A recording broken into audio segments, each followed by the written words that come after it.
E aí, galera, bora para mais uma explicação? Hoje a gente vai mergulhar no assunto que pega muita gente: o segredo por trás da motivação para aprender um idioma. Se por acaso a pessoa já começou e parou, ou sente que a energia para estudar está sempre na reserva, fica por aqui que a gente vai entender como recarregar essa bateria de uma vez por todas. Pois é, essa é uma sensação que, olha, eu aposto que muita gente aqui já sentiu, né? A gente começa com todo o gás, compra material, baixa aplicativo, mas com o tempo parece que a energia vai simplesmente sumindo. Abrir o livro vira uma tarefa pesada, um peso. Essa luta para se manter motivado é super real, mas a psicologia tem respostas incríveis sobre por que isso acontece e, o mais importante, como resolver. Vamos pensar na jornada de aprendizagem como se fosse um carro. A motivação é o motor, sabe? Não adianta ter o melhor carro do mundo, a melhor rota traçada, se o motor não funciona. Mas o que a ciência descobriu, e que é fascinante, é que não se trata só de ter o motor ligado, mas sim do tipo de combustível que a gente coloca nele. E aqui, pessoal, está o ponto crucial de toda a nossa conversa. Por muito tempo, a gente pensou que mais motivação era sempre melhor, como se fosse só uma questão de, sei lá, empilhar mais vontade. Mas as pesquisas mais recentes mostram que a qualidade supera e muito a quantidade. Ter o tipo certo de motivação é o que realmente separa quem chega na fluência de quem desiste no meio do caminho. Então, vamos entender que tipos de combustível são esses. Bem, a teoria da autodeterminação, que foi desenvolvida pelos psicólogos Deci e Ryan, divide a motivação em dois tipos principais. Para ficar fácil de entender, vamos imaginar que são dois combustíveis diferentes para o nosso motor. Um, digamos, comum, e o outro, aquele aditivado, sabe, de alta performance. De um lado, a gente tem a motivação extrínseca. É quando se estuda para passar numa prova, para conseguir uma promoção no trabalho ou até para impressionar alguém. O estudo, nesse caso, é um meio para atingir um objetivo externo. Do outro lado, a gente tem a intrínseca. Essa é o combustível premium. É quando a pessoa estuda porque tem prazer no processo, na alegria de finalmente entender a letra daquela música, na satisfação de conseguir ler uma história. A própria atividade de aprender já é a recompensa. E agora vem uma descoberta que pode parecer até estranha, mas é chocante. Recompensas externas podem ser perigosas para a motivação. Esse fenômeno tem um nome, é o efeito da superjustificação. Pensa nisso no contexto de aprender um idioma. Se o estudo acontece só para ganhar pontinhos num aplicativo, o que acontece quando esse aplicativo fica chato? O prazer interno, aquela curiosidade genuína, pode ter sido morta pela recompensa de fora. Isso mostra o quão poderoso e, ao mesmo tempo, delicado é o nosso sistema de motivação. E olha só, os benefícios de usar o combustível intrínseco são gigantes e comprovados cientificamente. Quem aprende por prazer persiste muito mais diante das dificuldades, processa a informação de um jeito mais profundo, lembra mais do que aprendeu, encontra soluções mais criativas e, no geral, se sente mais feliz com o processo todo. É a diferença entre empurrar uma pedra morro acima e descer esse mesmo morro de bicicleta, sentindo o vento no rosto. Certo. Mas como é que a gente cultiva essa tal motivação interna? A mesma teoria nos dá um mapa. Ela diz que todos nós temos 3 necessidades psicológicas básicas. E quando elas são atendidas, a motivação intrínseca floresce naturalmente. Vamos dar uma olhada em cada uma delas.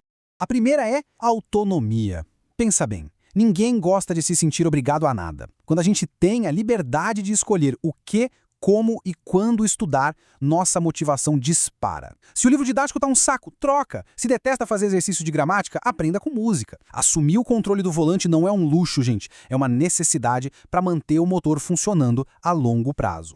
A segunda necessidade é a competência. A gente precisa sentir que está melhorando, que o esforço está valendo a pena. Aquele momento em que você entende uma frase que antes parecia grego, essa sensação é poderosa demais. Por isso é tão importante encontrar materiais no nível certo. Nem tão fáceis que dão tédio, nem tão difíceis que só geram frustração. É achar aquele ponto ideal, que desafia na medida certa, sabe?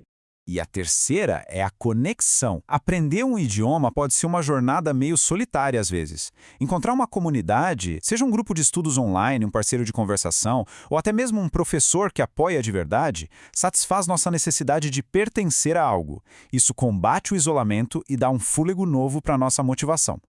Ok, agora que a gente já entendeu o motor e o combustível, a gente precisa de um mapa para essa jornada, certo?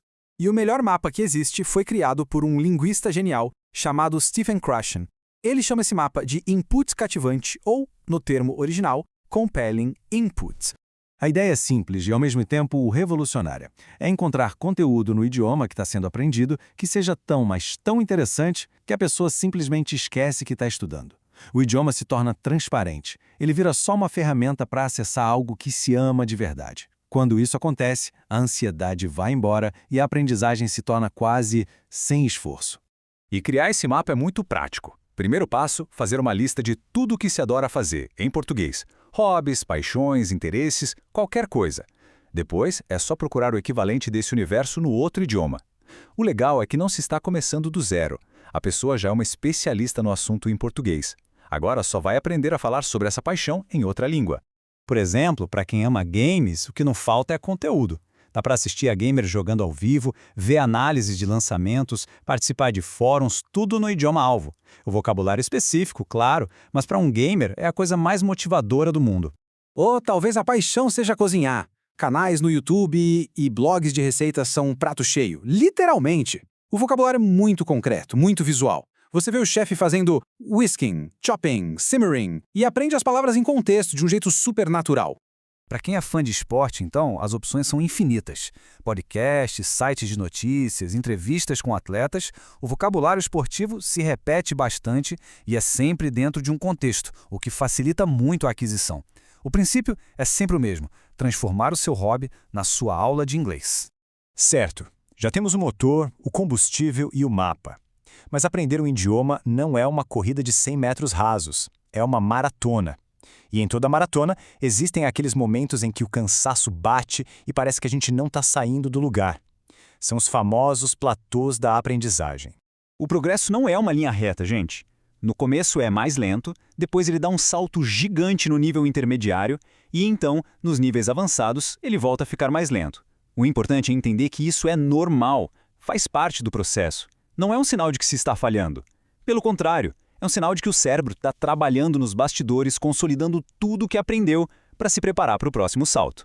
E existem estratégias para atravessar esses platôs. Tente variar o tipo de conteúdo que consome. Em vez de ficar só olhando para o que falta aprender, olhe para trás e veja o quanto já progrediu. Foque no processo. Tipo, vou estudar 20 minutos hoje, e não no resultado final. E o mais importante de tudo, celebre cada pequena vitória. Entendeu uma piada? Comemore!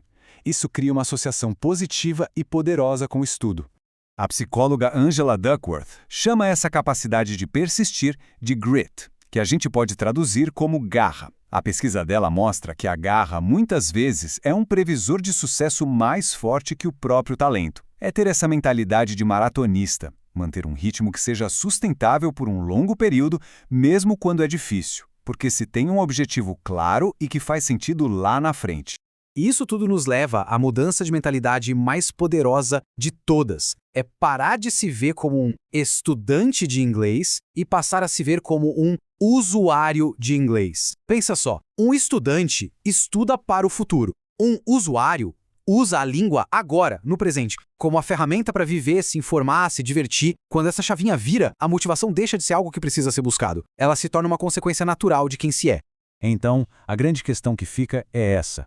A chave para nunca desistir não é ter uma força de vontade de super-herói, mas sim construir um sistema inteligente, um sistema que alimenta a própria motivação. É alinhar o aprendizado com quem se é e com o que se ama. Pense nisso agora mesmo. Qual é a primeira coisa que vem à mente? Aquele hobby, aquela paixão, que a partir de hoje pode se tornar o seu novo e mais poderoso professor particular